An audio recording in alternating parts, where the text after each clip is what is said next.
Johann Hari, welcome to the show. Hey, Chris. Great to be with you again. How are you? You've lost a lot of weight. I've lost what I believe the technical term is a shitload of weight. I've lost 3 stone. I'm good. I'm cheerful. Life is good. I can't complain. Talk to me about where this weight loss has come from.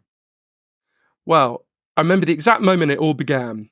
It was the winter of 2022, and I got invited to a party, and it was that moment. I hadn't been to a party in whatever it was, a year and a half, 2 years, because the world was shut down. And I thought, fuck it, I'm going to go to this party. And I was in the Uber on the way there, and I felt a little bit self-conscious because I'd gained a load of weight, and I was quite fat at the start, and I'd gained a load of weight. And the party was being thrown by an Oscar-winning actor. I'm not saying that just to name drop; it's relevant to what happened next. And on the way there, I was both feeling this kind of like a bit schlubby and embarrassed, but I also thought, oh wait, everyone I know gained weight during lockdown. This is going to be fascinating. It's going to be super interesting to see these Hollywood people with a bit of podge on them. And I arrived, and it was the weirdest sensation. It's not just that they hadn't gained weight, everyone was gaunt, right? Everyone had visibly lost weight. They looked like their own Snapchat filters. Do you know what I mean? They were like sharper and clearer. And I was stumbling around in a bit of a daze, and I bumped into an old friend of mine on the dance floor. And I said to her, shit, it looks like everyone really did take up Pilates during lockdown, huh? And she laughed at me, and I didn't know why she was laughing. I must have done a kind of strange face. And she said, well, Johann, you know it wasn't Pilates, right? And she pulled up on her phone an image of an Ozempic pen. So I did not know at that point that we now have a new kind of weight loss drug that works in a totally new way that causes people to lose 15% of their body weight. For the next version of this class of drug, Mounjaro, you lose 21% of your body weight. And for the next one, Triple G, that will probably come online next year, people lose 24% of their body weight. And when I started to learn about this, I don't remember any subject in my whole life, actually, where I immediately felt so divided about it. So I could obviously see the importance of it straight away, right? I knew even then that obesity is really bad for your health. You know, it makes over 200 diseases and complications more likely. And this wasn't an abstract question for me. I'm older than my grandfather ever got to be because he died of a heart attack when he was 44. My dad had very bad heart problems. My uncle died of a heart attack, men on both sides of my family. So I thought, okay, if there's a drug that reverses or massively reduces obesity, that's a big deal. I also thought, come on now, can you really have such a thing as a free lunch? I guess with Ozempic, it'd be a smaller free lunch. I thought I've seen this story before, right?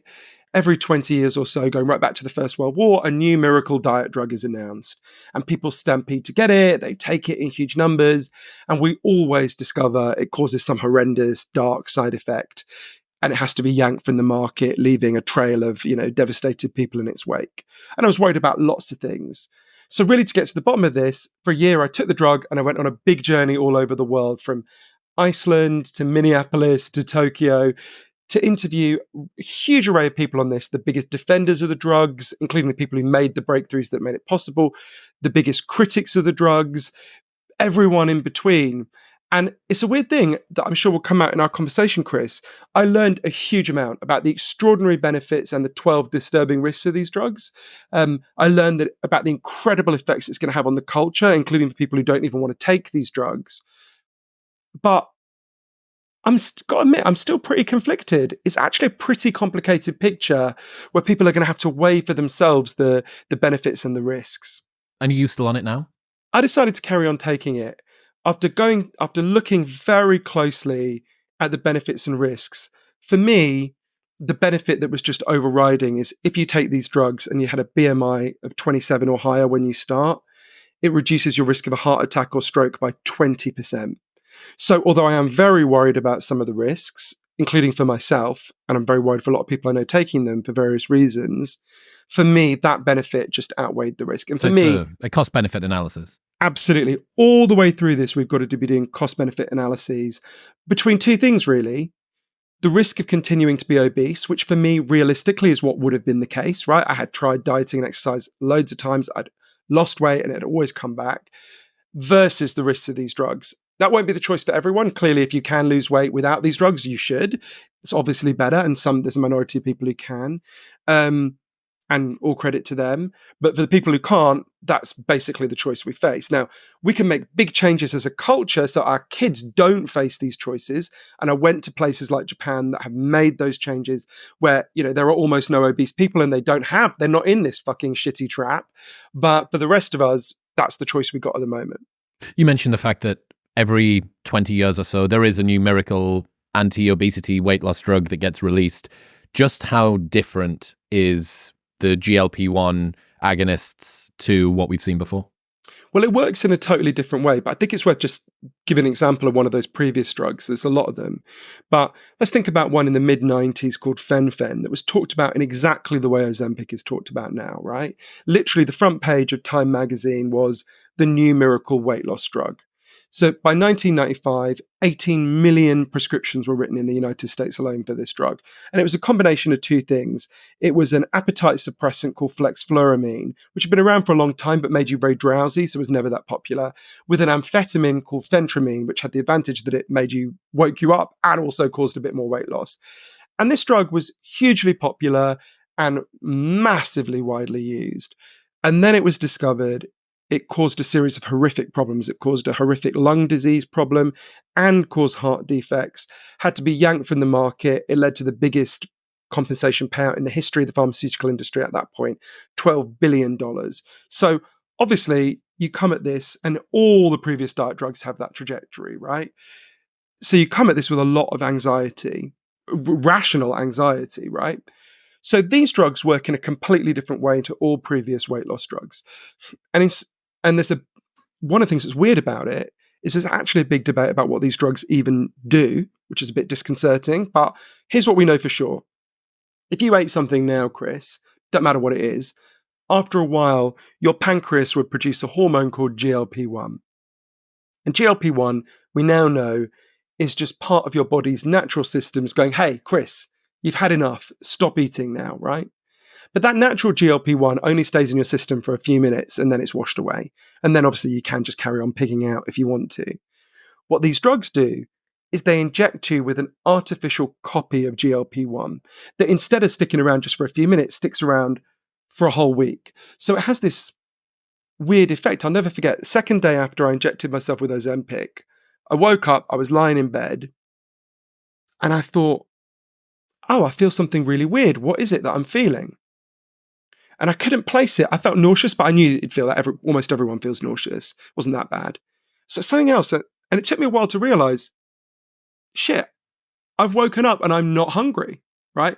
Every day before that, going back to being a kid, I used to be woken up with like a raging hunger, right? And there's a cafe just up the road from where I live, and I ordered the thing I used to get for breakfast every day, a massive brown roll with a shitload of chicken and a shitload of mayo in it. And I had like 3 or 4 mouthfuls and I just felt full. I couldn't eat anymore. It was almost like how you'd feel after like Christmas or Thanksgiving dinner. Imagine you'd eaten the whole dinner, you were stuffed, and I turned up and said, hey, Chris, mate, I've got you a KFC bucket, right? You'd just be like, no way. I felt like that after about 3 or 4 mouthfuls. And then for lunch, again, I went to this Turkish restaurant next to my office I used to go to every day. I ordered a big Mediterranean lamb, which is what I used to always order. Again, like 3 or 4 mouthfuls, I felt full. So what we know is the drug makes you feel full very quickly, very fast. It was initially thought, because that's a hormone that's made in your gut, the effect is probably primarily in your gut, that it slows down gastric emptying, for example. We now know there is definitely an effect on your gut, but we now know that there are GLP-1 receptors, not just in your gut, but in your brain. And from interviewing the cutting edge neuroscientists and really looking deeply into their work, it's increasingly clear that these drugs are not actually primarily working on your gut. They're primarily working on your brain. They're changing what you want. And there's a huge debate about what that specific change is, what it means, the additional benefits and risks that might flow from the fact that this is a brain-changing drug. But those are things we know for sure. There's a huge amount we don't know, and a huge amount of detail, obviously, in everything I just said. What is it like mentally, physically, energetically, psychologically to take these drugs? How does it feel? Different people have different effects. So there's a few effects that most people get. So almost everyone gets nauseous at first. You start off on a low dose. It's partly because what these drugs do is they produce a feeling of satiety, the feeling of being full. And the human body isn't very good at distinguishing between satiety and nausea. It's why often if when you're really full, you actually feel a little bit sick, even just without these drugs. So you feel nauseous, you start on a low dose, gets you used to it. For about 5% of people in the clinical trials, the nausea was just so horrific, they stopped taking the drug. And I interviewed some people who had really terrible experiences with the nausea. For me, I think I was pretty normal. It was unpleasant, but if on a random day, like 3 years ago, I had felt that nauseous, I wouldn't have stopped going about my day. Do you know what I mean? It wasn't so bad that it would have made me go to bed or anything. It was just not nice. You feel nauseous. A lot of people get constipated. Various other side effects. For me, actually, those side effects didn't bother me that much, although I got them a bit. Actually, weirdly, I got a side effect, it's a more minority side effect, but is in the warnings. It's not uncommon. It makes your heart race a bit faster, fair bit faster for a minority of people, which is it's hard to not feel a little bit anxious if your heart is racing. You're a bit like, shit, what's wrong? What's going on? Then to go, oh no, it's just a side effect, right? Although, as Professor Carel LaRue, one of the scientists who developed these drugs, said to me, there's two kinds of drugs in the world. There's drugs that don't work, and there's drugs that have side effects, right? So, so the initial side effects, those are the kind of normal feelings. But the main sensation is a bizarre feeling of satiety, of feeling full, of feeling really full, really fast. And that doesn't go away, right? It's why you eat dramatically less. And it's why, you lose on average a shitload of weight, to use the clinical language. How common is this? How many people are taking it, and famous people and all the rest of it? It's absolutely massive. 47% of Americans in a recent poll said they want to take these drugs.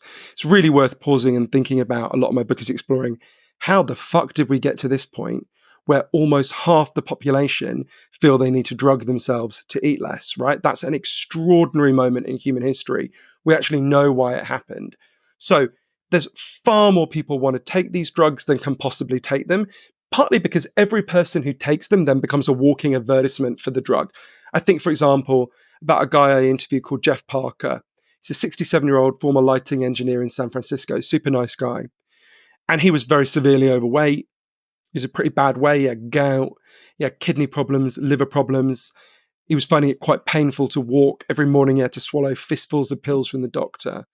He started to take Mounjaro, which is one of these drugs, and very rapidly lost a huge amount of weight. His doctor took him off almost all his pills. Now, every day he walks his dog over the Golden Gate Bridge. He told me, I feel like I'm going to enjoy my retirement now. Now, everyone who knows Jeff, when they see him, goes, shit, what happened to Jeff? What's going on there? And he goes, I'm taking Mounjaro, right? So partly what's happening, the reason why there keep being these chronic shortages of the drugs is that the drug companies are racing to meet a finish line that keeps getting further and further away because everyone who uses it inspires another 5 people to want to use it, and then they demand it, and it's going up and up and up. So this is massive. If you want to know how huge it's going to be, and we're talking obviously a lot here about the benefits, quite rightly. I'm also quite worried about the risk. But if you want to know how influential this is going to be, I actually think the best people to look at are the financial analysts who've been looking at this. So Barclays Bank commissioned a very sober-minded financial analyst called Emily Field to go away and investigate these drugs, figure out what's going on, to guide their future investment decisions, right? Because obviously they're making huge investment decisions the whole time. She came back and said, if you want a comparison for the effect these drugs will have, you've got to look at the invention of the smartphone, right? So look at this, is me talking now, not her. Look at so many of the effects this is already having on the economy. Krispy Kreme donuts, their stocks have gone down. Nestle, the CEO, Mark Schneider, making a lot of worrying noises about ice cream. Jefferies Financial just did a big report for the US airlines saying they're going to have to spend a lot less money on jet fuel pretty soon because it takes a lot less jet fuel to fly a much thinner population. There's a company that makes hinges for knee and hip replacements. Their stocks have tanked because the main driver of knee and hip replacements is obesity, and there's going to be a lot fewer obese people, right? Even think about jewelers in LA.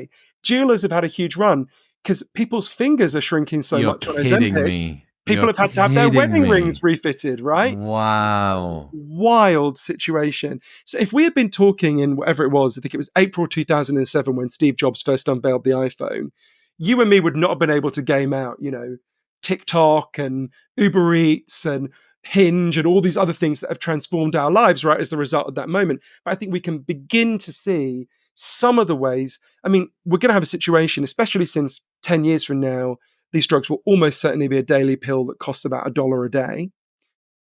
My anticipation is if we don't discover some horrific side effect, and we might well, if we don't, I would anticipate half the population of the United States will be taking these drugs, and it will have incalculably huge consequences for the way we all live. Why has society become so much heavier then? It's crazy to think about this. I was actually stunned when I looked at the evidence on it, right? You're younger than me, aren't you, Chris? How old are you? 36. Right, so you're a little bit younger than me. I'm 45. I'm going to pretend that's a little bit younger. So look at a photo from just before we were born, right? I'd urge people to Google, if you're in the US, Google photos of Americans on the beach 1975, right? Or for Britain or Australia, whatever country you're in. When you first look at it, it seems really strange to us when you look at these photos, because everyone is what we would call skinny, right? Everyone. And you're like, well, where was everyone else on the beach that day? What's going on? Was it a skinny person convention on the beach? What's happening? And then you look at the figures, that is what people look like in 1975, right? So I was born in 1979.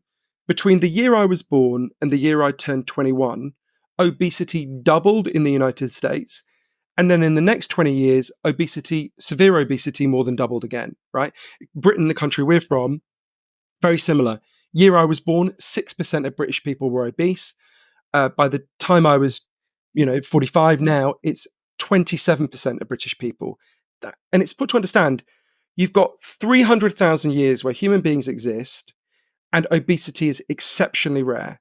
And then literally in my lifetime, this unprecedented explosion. The World Health Organization says obesity has more than trebled in the world, right? In my lifetime. Obviously, I'm not blaming myself. I'm not like some antichrist figure that caused it. So what's happening here, right? I looked at the science, and it's actually on this pretty straightforward. Obesity explodes in every single country that makes one change and one change only. It's where people move from mostly eating fresh whole foods that they prepare on the day they consume to mostly eating processed and ultra processed foods that are constructed out of chemicals in factories in a process that isn't even called cooking, it's called manufacturing food.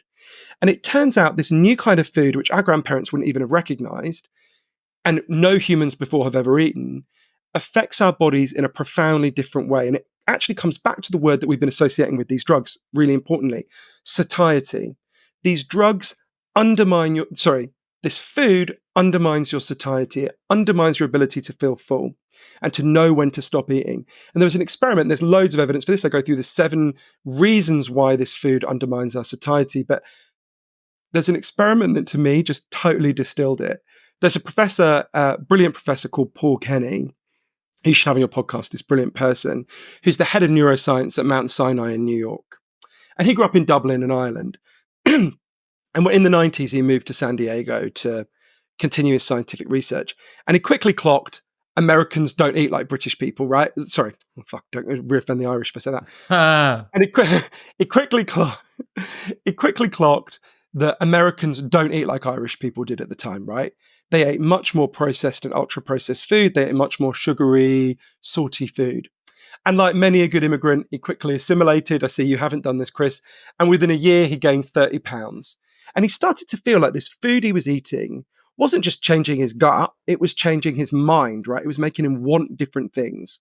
So he did an experiment to test this, which I have nicknamed Cheesecake Park. It's very simple.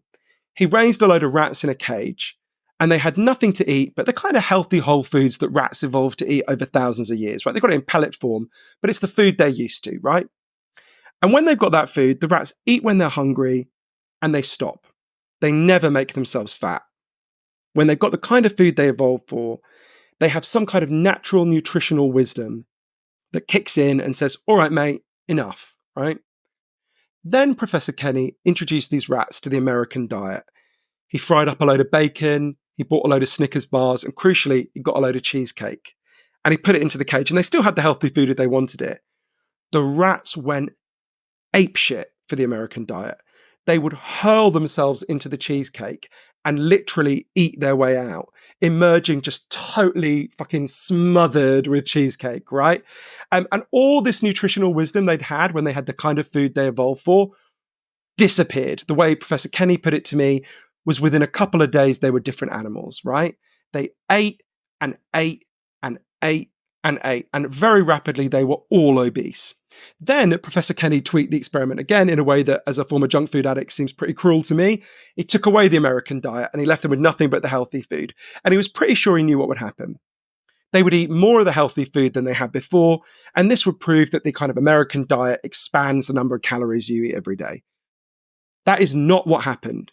Something much fucking weirder happened. Once they'd been exposed to the American diet and it was taken away, they refused to eat the healthy food at all. It was like they no longer recognized it as food. It was only when they were literally starving that they went back to properly eating it, right? Now, this fits with a much wider body of evidence in human beings, as Professor Gerald Mand, who's at Harvard, who designed the food label that's on all food that's sold in the US, as he put it to me, there's something about the food we're eating that is undermining our ability to know when to stop, right? And for a long time, I was investigating that question, right? Why have we gained so much weight? And I was also investigating how do these drugs work, right? And I thought they were different topics that would meet up at the end because obviously we got fat and that's why we want the drugs. But actually, it's much more densely interconnected than that. This processed food undermines our satiety. And what these drugs do is they give you back your satiety, right? In fact, one of the scientists says what they give you is satiety hormones. But when you see it that way, suddenly you realize, as Professor Michael Lowe put it to me, these drugs are an artificial solution for an artificial problem, right? Processed food digs the hole of hunger that I've had inside me my whole fucking life. And these drugs fill that hole in, but come with their own set of risks. Yeah, so these drugs are rebalancing the scales of a novel food environment that we've only recently created. That's a brilliant way of putting it. Exactly right. But it's adding more tension to the system, right? It's not like it precisely it does rebalance the scales, but it rebalances the scales by adding weight on both sides. You're now still probably eating the same hyperpalatable stuff, just less of it, and you're having to take the drug to improve your satiety so that you don't have the problem. Yeah, it's a good way of putting it. I mean, some people do more radically change their diet. I actually was eating smaller portions of the same old shit for a long time, and I have now changed a bit. I don't want to overstate it. Does it make you want to eat different sorts of foods? Does it make hyperpalatable foods less palatable? Yes, but interestingly, there's a range of experiences in this. So I was unusual. So I just want to preface this by saying my diet was unbelievably shit before this, right? One of the lowest points of my life was, I could tell you exactly when it happened. Christmas Eve, 2009 at 1 p.m. I went into my local branch of KFC in the East End of London where I used to live. And I went in, I said my standard order, which is so disgusting, I'm not going to say it in front of someone who looks as glowingly healthy as you, Chris. And the guy behind the counter said, "Oh, Johann, I'm really glad you're here." I was like, all right. And he went off behind where they fry all the chicken and everything. And he came back with all the other people who were working that day and a fucking massive Christmas card in which they'd written to our best customer. Everyone had written like personal messages for me. And one of the reasons my heart sank is I thought, this isn't even the fried chicken shop I come to the most, right? Wow. How can this be fucking happening to me? It was a bad day, right? It was the second worst moment in my life of being fat. The worst was when I was fat shamed by the Dalai Lama, but that's a different story. Turns out he's a total fucking bitch, but who knew? So this for me, that was my diet, right? Going right back to when I was a kid. I was raised by my mum and my grandmother who were working class Scottish women whose way of giving love was to give you shitty food, right? And God bless them, they were amazing people. And a lot of people, the worst effect of the drug for them is it kills their pleasure in food. So think, for example, about Jay Rayner, who's a brilliant British food critic. I'm sure you've read him. He writes for The Guardian and The Observer. He started to take Ozempic, and he describes going into like the best Michelin-starred restaurants in Paris, and to him it was like a lump of wood, right? A lot of people report this problem. Is that a down regulation of the way that your taste buds work? Have you got any idea what the mechanism is? No one knows. You ask the experts and they go, we don't know. I mean, there's different speculative theories, but we basically don't know. And this is a big worry. Jens Jules Holst, who was one of the scientists who designed these drugs for Novo Nordisk, said in an interview with Wired magazine, this is going to make these drugs unsustainable. People just can't live without the pleasure of food. After a couple of years, people are like, this is too boring, I'm going to give it up. Weirdly for me, and I want to stress, I know I'm an outlier, it had the opposite effect. but for a slightly weird reason. So I grew up eating shit, right? And I ate huge amounts of shit. And I grew up in, we've talked about this before, but I grew up in a family where there was a lot of addiction and mental illness and kind of craziness. And I realize now, looking back, I never really ate for like very little of my motivation in eating, not nothing, but little of my motivation in eating was actually the pleasure of the flavor and the texture. I was eating to kind of stuff myself, to calm myself down, to manage my emotions. I wasn't, not totally consciously, not totally unconsciously either, but um, and with these drugs, what happened to me, I remember going out for dinner with a friend of mine, and she said to me, after I'd started taking them, and saying to me, it's always been a bit weird eating with you because you eat so fucking much, so fast, but you don't really seem to enjoy it very much. Now you're eating so much more slowly, you do actually look like you're enjoying your food. So for me, I've actually gone from very low pleasure in food to a little bit of pleasure in food, right? I think So, that's something that people don't often think about, that many people don't eat food to enjoy the process. They do it to just have that sense of being full in their stomach. It's almost like, topping off your esophagus with a little bit more food in the end. And that's kind of the sensation that they're chasing. Totally. And it was fascinating to go through. So in the book, I explain there's actually 5 reasons why we eat. Only one of them is the one that is the most obvious, which is feeding your body, right? Like staying alive, the need for sustenance. Actually, and I realized how little of my eating was about that. I mean, I used to eat 3,200 calories a day. Now I eat about 1,800. I would have sworn I ate that food to sustain my body, but here I am, better than I was, right? Still living, yeah. Exactly. Certainly not dead, right? So what else is going on? And one of the really interesting things is, one of the fascinating things about these drugs that I was not prepared for is, because they interrupt your eating pattern so radically, you can't carry on eating the way you did before.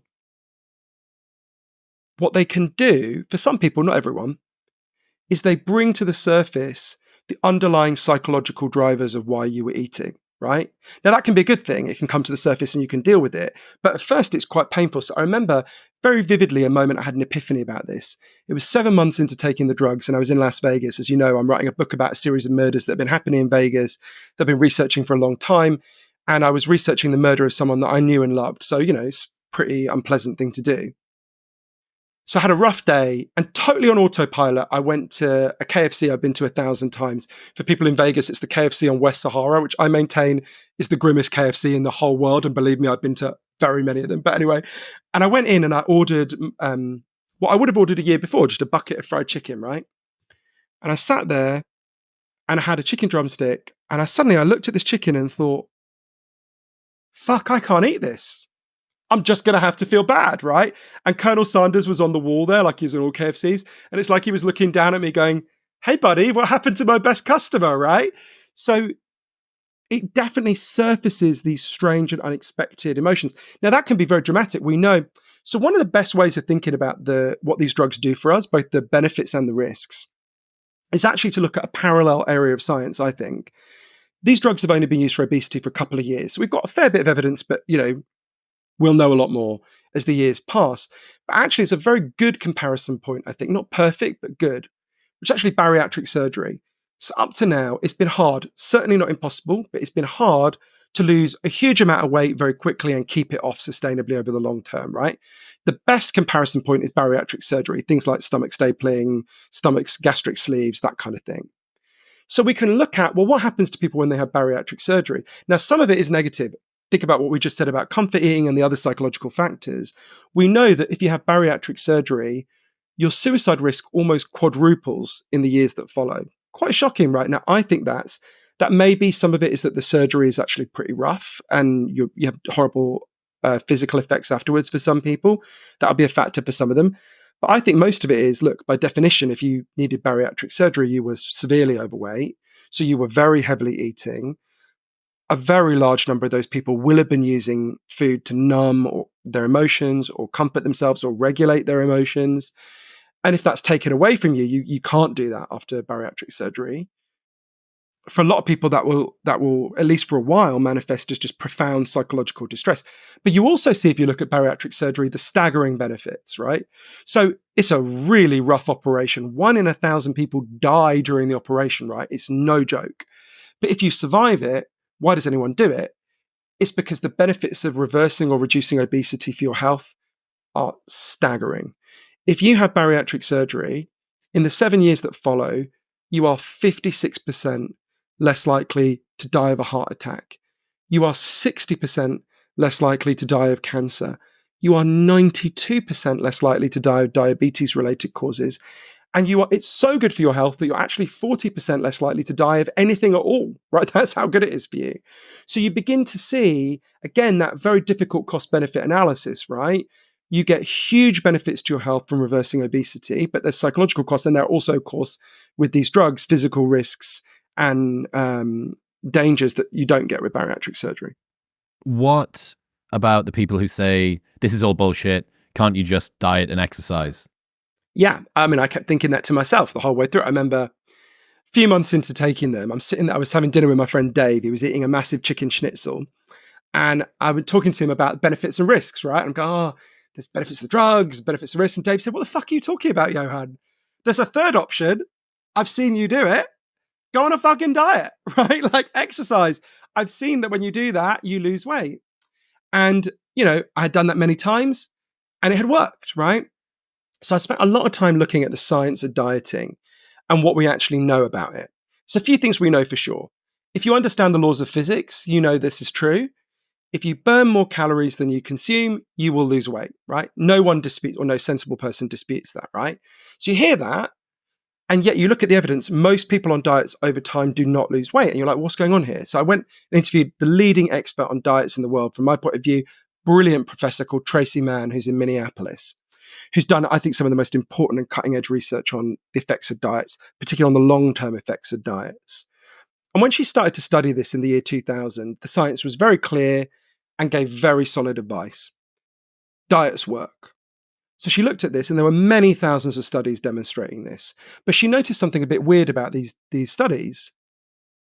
They followed people for 3 months. So you massively cut back your calories, you exercise more, you lose a shitload of weight.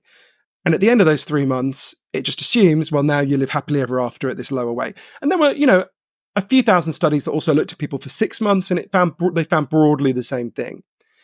But Professor Mann was like, well, I know quite a lot of people who've been on diets, and a while down the line, they're fatter than they were at the start. What's going on here?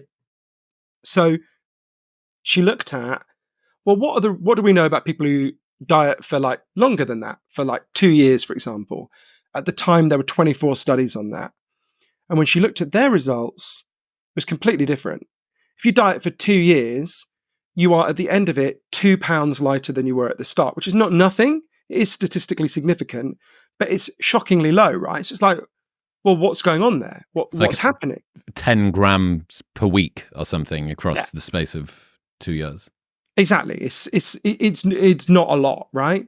She's like, what's going on here? And to understand this broad diet failure, so when you look at the wider evidence, there is a small subsection of people who diet and lose significant amount of weight and keep it off. I've got someone very close to me in my family like that.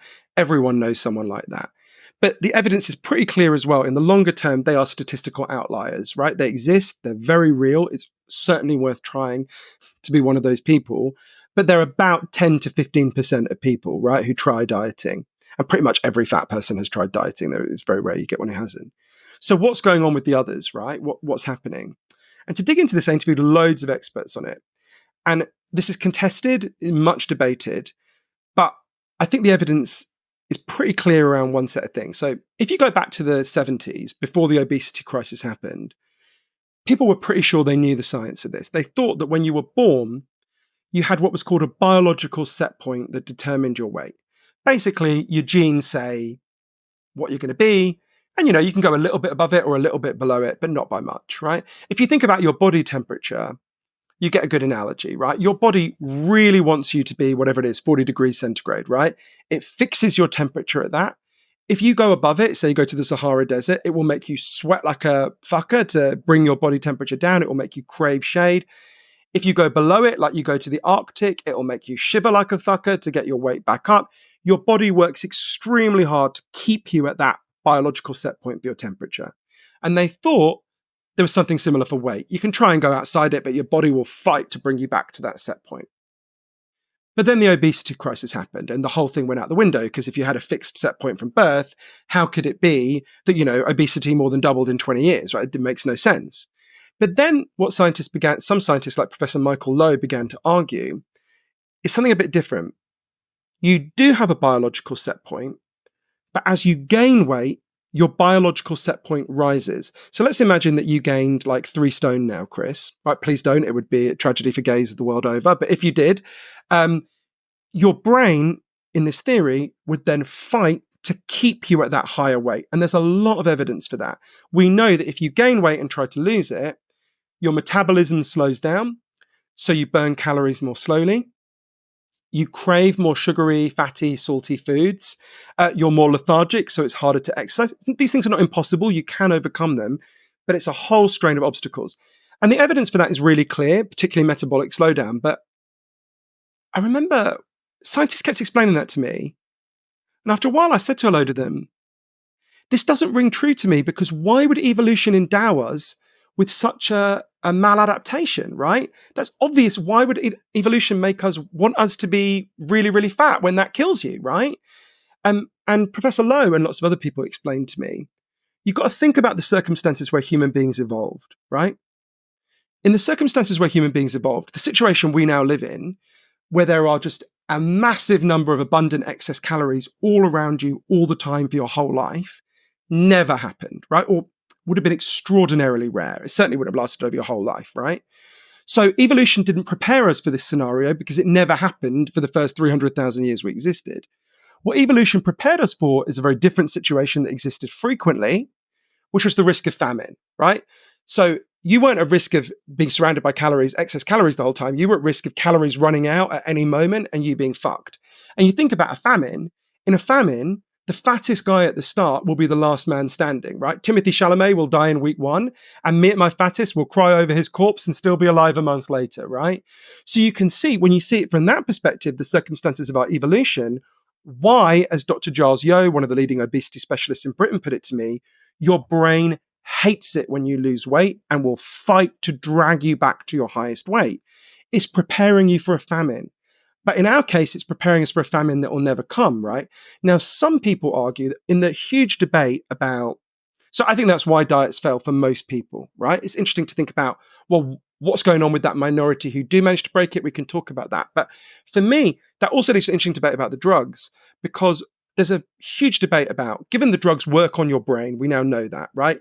You give the drugs to rodents and then you cut open their brain. What you see is these drugs go everywhere in the brain, right? Every part of the brain. And there's a huge debate about what they're doing in your brain. It's slightly disconcerting to interview the leading neuroscientists and they kind of go, well, we're not really sure. Dr. Clémence Blouet at Cambridge University said to me, the brain is the most complex object in the whole universe. It shouldn't surprise you that we don't entirely understand how it works. But one theory, and I stress it is a theory and there are other theories disputing it, is that what these drugs do is it basically lowers your biological set point. It's the equivalent, to put it very crudely, of taking your iPhone back to the factory settings, right? It makes your brain stop fighting to bring you back to that higher weight. Yeah, it's very interesting. I think, it's an easy criticism, and we've had an unlimited number of people on the show talking about the benefits of diet and exercise and digging into the real nuances of exactly how you need to be timing your protein and what's the reps and sets and recovery and periodizing and mesocycles and stuff.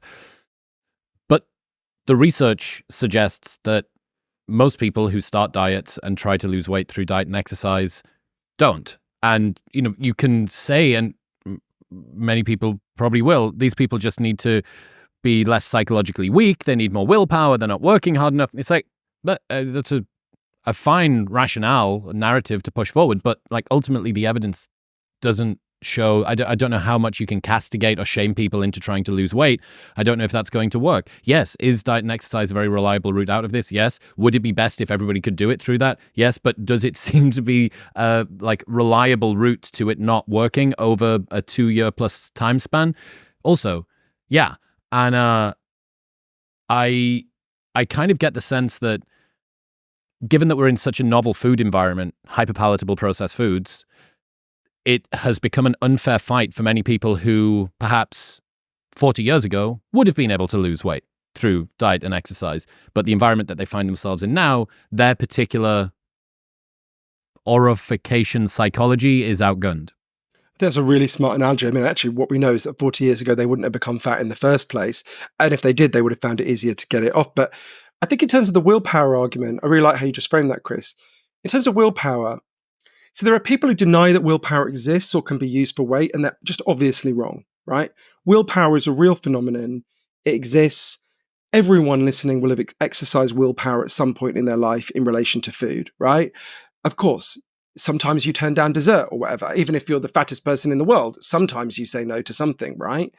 Um, but the way I began to think about willpower, precisely because it is real and it is important, is the way I think you have to look at willpower is the environment in which willpower operates. I think you just framed it really well. So the kind of fancy way of putting it, the technical term, if you look at what causes obesity and actually lots of other problems like depression, anxiety, a whole load of other things, is what's called the biopsychosocial model. It sounds technical, but it's actually very simple. There's three kinds of cause of this problem, like obesity. There's biological causes, right? Your genes can make you more sensitive to these problems. More importantly, there are biological changes that happen as you gain weight that make it harder to go back, like we've been talking about. So those are biological causes.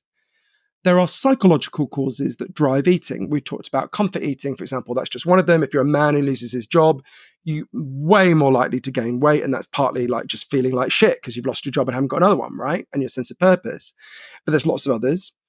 And then there's social causes like the fact that we live in this completely, as you say, a completely unprecedented food environment, right? So you think about the biopsychosocial model explains why we became obese. Where does willpower fit into that? Willpower is one sliver of the psychological component to it, right? It's very real. People with strong willpower, I really admire them. They deserve a lot of credit. It's a good quality to have as a human being, not just in relation to food, but generally in life, right?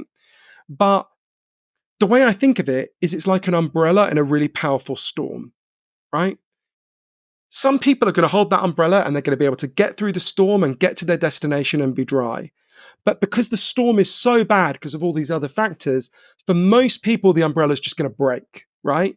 And you can slag them off and say, you fool, it's your fault. But I don't know that gets us very far. I think you're right that we've got to live in reality. We have tried just chiding people for 40 years, right? There will not be a single fat person listening to this who's not had a million times someone say to them, use some willpower, you fat, right? That message is every day, right? If the solution was to just urge fat people to have more willpower and pull themselves together, there wouldn't be a fat person left. In fact, you look at fat women in particular, women with a BMI higher than 35, 42% of them get insulted every single day. So the issue here is not the lack of insults or even the lack of well-meant advice about willpower, right? And I'd actually separate that because there is genuine well-meant, there is shaming and stigma and all of that. A lot of it is very well-meant and a lot of it is useful, right? There's some truth in it, but it's one truth among a much more complex picture. The only thing I object to about that advice is if you act like it's everything that's going on. It's not everything, right? It's one small part of a bigger picture. Talk to me about how GLP-1 agonists have effects on other behaviors, addiction, drugs, behavioral stuff, screen time, those stuff. This is massively contested. Of all the areas that I write about in the book, this is the one where there's the least agreement. And that's saying something because there's a lot of debate about almost everything attached to these drugs. There's one thing we know for sure. These drugs have an extraordinary effect in animal studies on reducing the consumption of alcohol, cocaine, heroin, and fentanyl. So I interviewed the scientists who've done the cutting edge research on this. Give you an example. Brilliant scientist at the University of Gothenburg in Sweden called Professor Elisabeth Jarlhag has done cutting edge research on this for 10 years now. So what you do is you get a load of rats. It turns out rats fucking love alcohol, right? They drink it, they'll wobble about their cage, they look very happy. And so she gets these rats and gets them to use alcohol for quite a long period of time until eventually their cage looks like a really rough dive bar in North Las Vegas. And then she comes along and injects them in the nape of their neck with a GLP-1 agonist. And what happens is that alcohol consumption massively reduces by 50% in most of the studies, right? A quite remarkable decline. And interestingly, the rats who drank the most, that kind of, these are very rough terms, but the closest you'll get to an alcoholic in a rat are the ones who cut back the most, right? But at first, with these studies, people thought, okay, maybe it's, obviously we know these drugs reduce your desire for calories, maybe it's because alcohol has a caloric component that, that's why the rats drink less. So this was tried with drugs that don't have any calories in them. So Professor Patricia Grigson, who's the head of neuroscience at Penn State University, who I interviewed, did this with rats with heroin and fentanyl. Again, massive decline in them using those drugs, self-administering those drugs. Ditto, Dr. Greg Stanwood at Florida State University did cocaine with mice. Got a load of mice to use loads of cocaine. I imagine they went on long, boring monologues. Gave them GLP-1 agonists, 50% reduction. And one of the things that's really striking about this, as Professor Heath Schmidt put it to me, is what's crazy is it works with all drugs. That's very unusual. We have treatments for, methadone that reduces heroin use or whatever, but to have something that seems to reduce all drug use across the board, that is unprecedented. The human research on this is interesting. So we have a lot of anecdotal evidence. So for example, I interviewed a woman called Tracy, a mental health nurse in Canada, who had been a very heavy, she had a problem. She basically broke up from her ex-boyfriend and went on a kind of spending binge. So she would obsessively buy clothes she wouldn't wear, buy books she'd never read. She was just spending. She got that real, rush from clicking buy. She started taking Ozempic for her weight and just noticed all this compulsive shopping went away. So lots of doctors are having lots of patients report similar things. The actual studies in humans we have so far are very small, and they're a bit of a mixed bag, surprisingly, and a bit disappointingly, actually. So we know they do reduce cigarette smoking, but only if you combine them with a nicotine patch. No one knows why. We know they do reduce alcohol consumption, but only in people who had a drinking problem in the first place. There's a shitload of studies going on now looking at these drugs in addiction, so we'll know a lot more soon. But the most optimistic way of interpreting this, and we should say it with a lot of skepticism, this is quite speculative, but if you wanted to be really optimistic, some people looking at this evidence say, actually, this isn't a weight loss drug. This is a drug that boosts self-control across the board. Now, we need a lot of evidence to back that up. That's a big claim, but I wouldn't rule it out. It's not impossible. I don't think it's likely, but it's not impossible. I have a friend who is a huge evangelist for all of the GLP-1s. He's on this, is it tirzepatide, I think? Yeah, tirzepatide, yeah. Which is the second generation. And he told me a couple of weeks ago, it turns out that willpower is just a drug, and the dosage is around about 0.5 milligrams per day. So he's seen fantastic returns, I guess, from taking it. But talking about the light side, what about the dark side? What are the main risks of taking these things? Well, there are 12 big risks I go through in the book, but I'll give you an example of one. So when you talk to experts about the safety of these drugs, the first thing most of them say is a very good point that should give people some level of reassurance.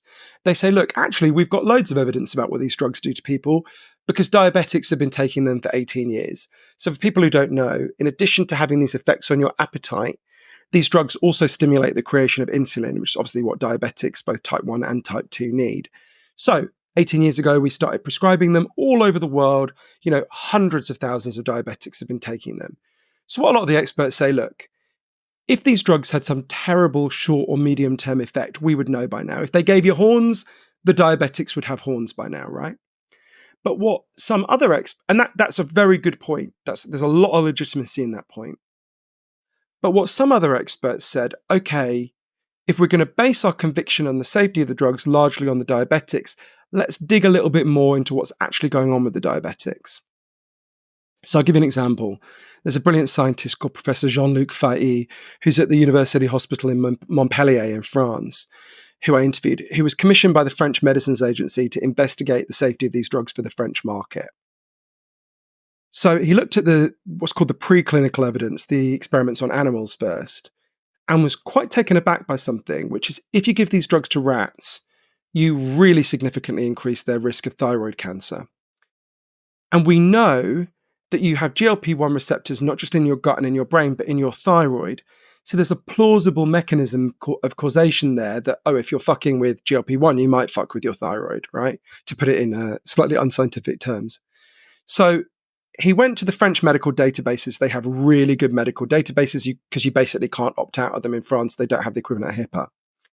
And he compared diabetics who'd been taking these drugs between, I think it was 2006 and 2016, if I remember right, with a comparable group of diabetics who were similar in every other way but had not taken these drugs. And what he found at first is pretty eye-catching. He calculated with his colleagues, if you take these drugs, you are increasing your thyroid cancer risk by between 50 to 75%. Now, he said to me, don't misunderstand that.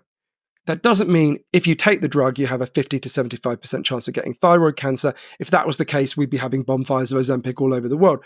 What it means is whatever your thyroid cancer rate was at the start, if he's right, and this is highly disputed, it will increase by 50 to 75%. Now, thyroid cancer is fairly rare. 1.2% of people get it in their life. 84% of them survive it. Nonetheless, it's a pretty big increase in a relatively small risk.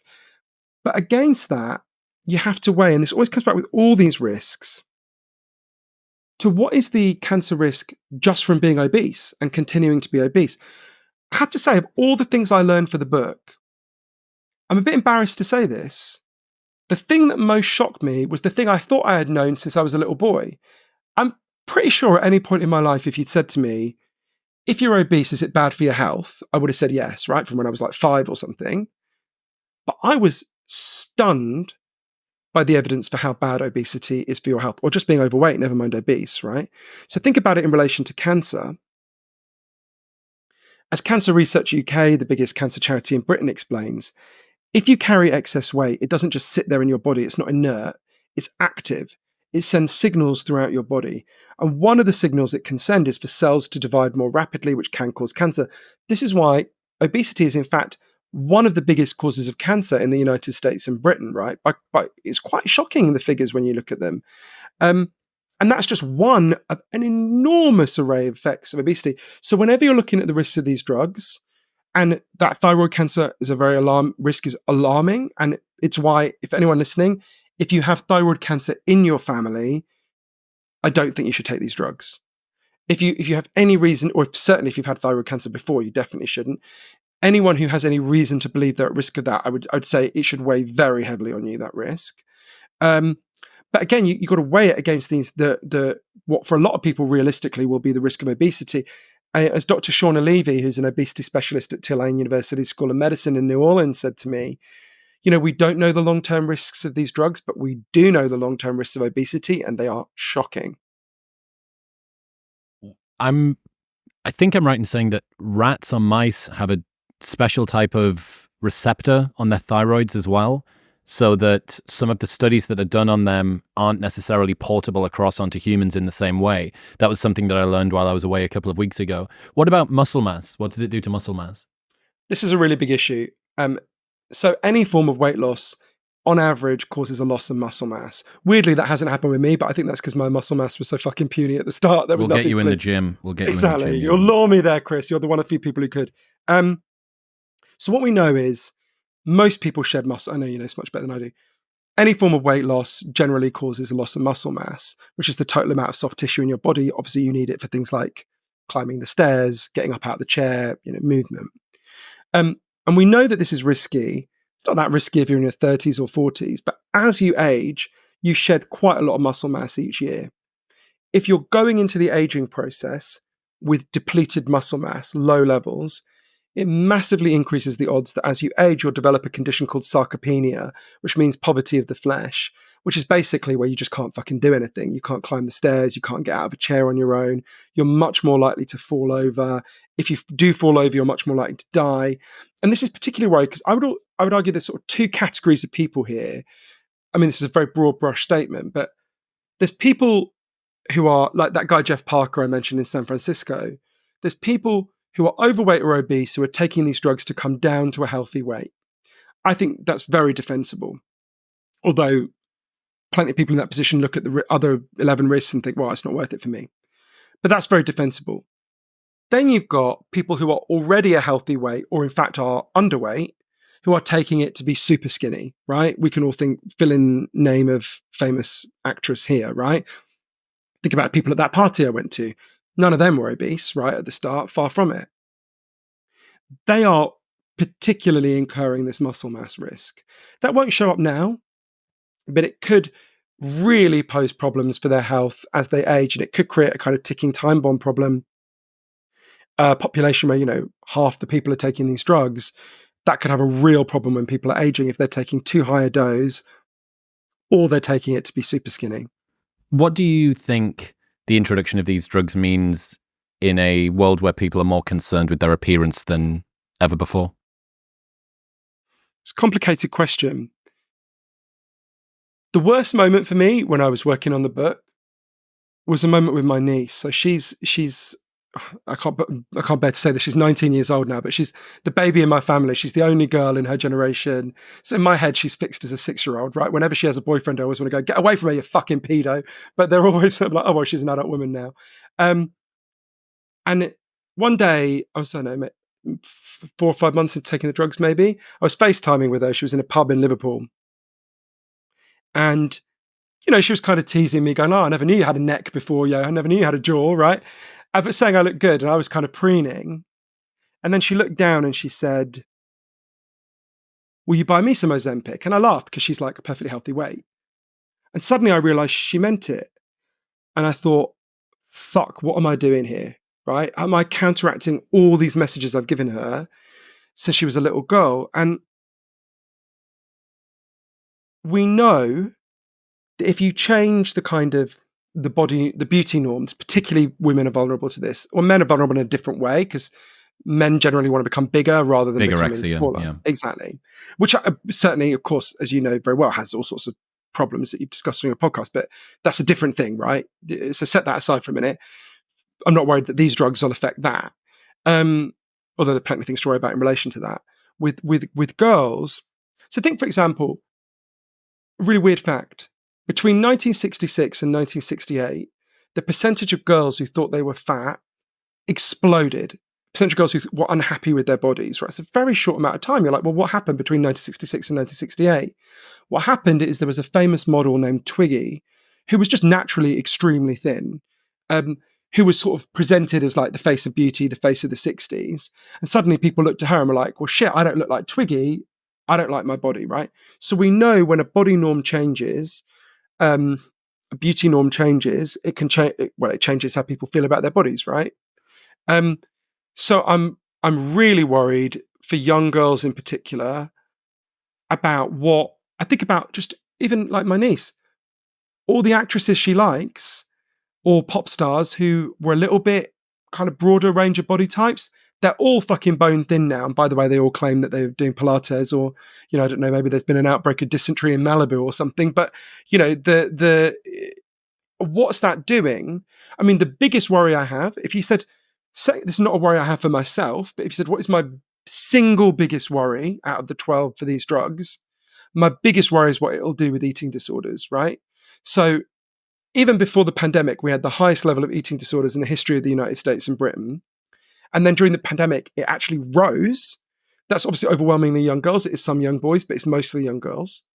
And it's a complex range of reasons, but I would say social media, loneliness, a whole range of things. People should read my friend Jonathan Haidt's excellent book, The Anxious Generation, for more insight on that. But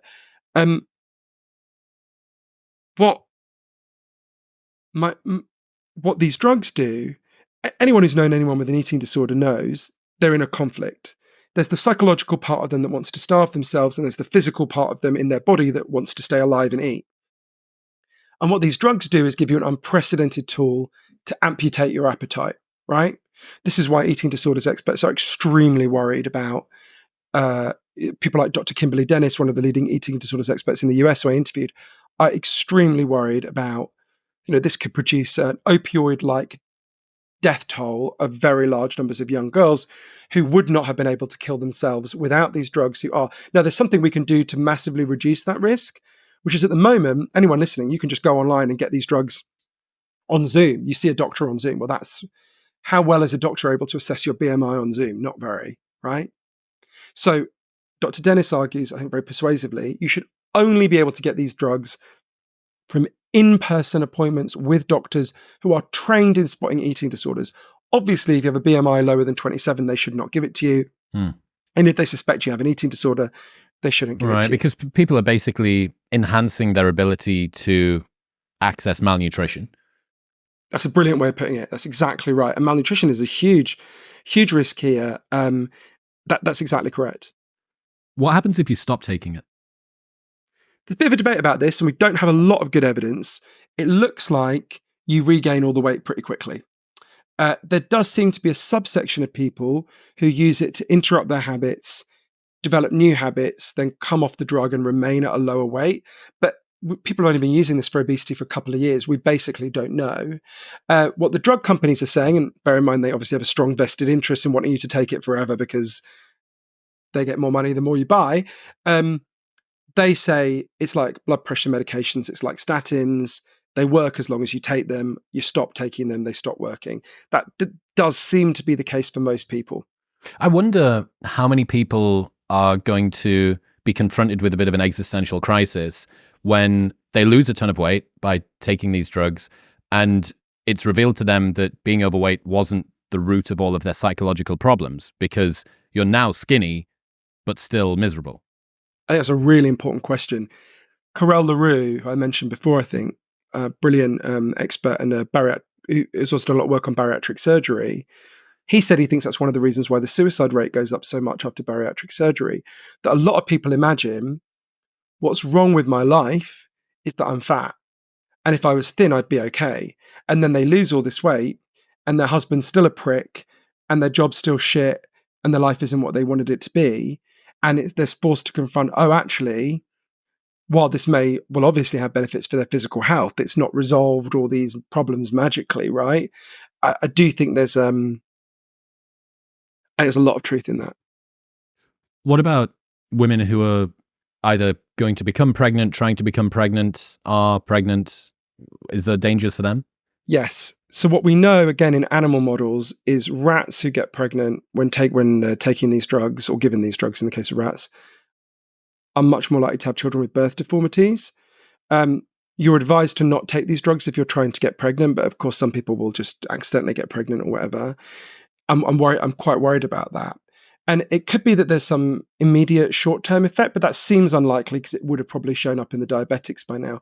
What people like Dr. Greg Stanwood at Florida State University are concerned about, and he stressed this is speculative because by definition we don't know. He said he has some concern that there may be a parallel. Look at what happens to pregnant women who are exposed to environmental contaminants like lead, for example. When their babies are born, their babies appear to be like everyone else. But when their kids get to go through become adolescent, they seem to have poorer regulation control, poorer attention. That it turns out that exposure to lead in the womb has had an effect on them that only emerges later. He said, and he stressed it was speculative, but he said he is concerned we should keep an eye on the possibility that will be the case. Well, I mean, the natal environment is, every time that I learn something about it, it blows my mind. Yeah. Robert Sapolsky did this great study where I think some of his colleagues looked at women who enter poverty during pregnancy. Poverty is a very reliable source of stress. And it's crazy. Like, and the other thing to consider is if a woman is pregnant with a female, she is also pregnant with every egg that female fetus is ever going to be able to produce. So you were inside of your grandmother at one point, which I'm sure is something you've thought about a lot. Exactly. Yeah. Who told you my web browser? Who told you my Pornhub search history? But yeah, you know, the cascade sort of carries, and yeah, it's a concern. It really is. Yeah. So where did you come into land with this? After taking it yourself, after speaking to experts, after looking at the state of our diet and ultra-processed foods and science and all the rest of it, how have you come to weigh the scales of the GLP-1s? Yeah, the book is called Magic Pill because there's kind of three ways these drugs could be magic. They could just solve the problem, right? In a way that is so swift that it feels like magic. And I've got to tell you, Chris, there are days it feels like that. My whole life, I've eaten way too much and I've eaten shit. And now I inject myself once a week in the leg, a tiny little mosquito bite-like feeling, and I eat radically less and I eat differently. That feels like magic, right? The second way in which it could be magic is it could be like a magic trick, an illusion. It could be like a magician who shows you a great card trick while picking your pocket. It could give you these benefits but fuck you over in the longer term. I don't rule that out. The third way, I actually think is the most likely. If you think about the classic stories about magic that we grew up with, think about Aladdin, right? You find the lamp, you rub it, the genie appears, and you get to make your wishes. And your wishes come true, but never quite in the way that you expected, right? Think about Fantasia. You unleash the magic and it runs away from you in all these unpredictable and chaotic ways. I think it's probably going to be like that. It's probably going to have some good stuff and some bad stuff. In terms of personal advice, I have to say it's disconcerting to have been on this huge journey, to have gone all over the world, to have interviewed all the leading experts, to learn so much, including a lot we haven't covered, and still not be able to give you all my other books. I've kind of come to a conclusion like, well, dear reader, I think we should do the following. You should do the following 3 things. And as a society, we should do the following 5 things. And here's the stuff we can do. And here's how we can solve this problem. I don't really feel like that. I end the book by talking about 5 possible scenarios for how this could turn out now. And they really range very widely from the super pessimistic. This could be like fen-phen, the 90s disaster drug. We could discover some catastrophic effect. I don't think that's likely, but I don't think you can rule it out. Or it could be that the drugs work in the long term. The benefits outweigh the risks. We get them to everyone who needs them. That's a big shift because at the moment, only tiny numbers of rich people can get them. And crucially, they fucking wake us up to go, how did we end up with this? How did we end up having to choose between a risky drug and a risky medical condition? Is this what we fucking want for our children? Or shall we look at Japan, where they never had an obesity crisis and there is no market for these drugs because almost nobody is obese, right? And I went to Japan, I learned how they did that. That's what I hope will happen, that final scenario, but I don't really know. If you ask me for purely personal advice, and I want to stress I am not a doctor, I'm a journalist, people should talk to their doctors. But having looked at all this evidence, and I give this advice with a low level of confidence. So you might want to sue me in 20 years for giving it to you. But if your BMI is lower than 27, I would say you definitely shouldn't take these drugs. You're incurring all the risks like to your muscle mass, but no benefit apart from an aesthetic one. If your BMI is higher than 35, if you were someone I loved, I would urge you to take the drugs. But assuming that you've tried dieting and it hasn't, you haven't been able to keep the weight off. Because for me, the evidence is so clear that the risk of being obese at that level is so great. Even things like, I'm really embarrassed to say, I didn't know this. Think about diabetes. If you're obese when you're 18, you have a 70% chance of getting diabetes in your life. But I always thought, all right, it's not good to have diabetes, but if you live in a country where you get good healthcare, you get given insulin, you're basically like everyone else, right? That is not the case. If I'm interviewing doctors, like people like Dr. Max Pemberton, one of the most high-profile doctors in Britain, Jesus, the facts are shocking. Diabetes knocks 15 years off your life. It is the biggest cause of preventable blindness. More people in the US have to have a limb or extremity amputated because they got diabetes than because they got shot. And you will have noticed there ain't a shortage of people getting shot in the United States, right?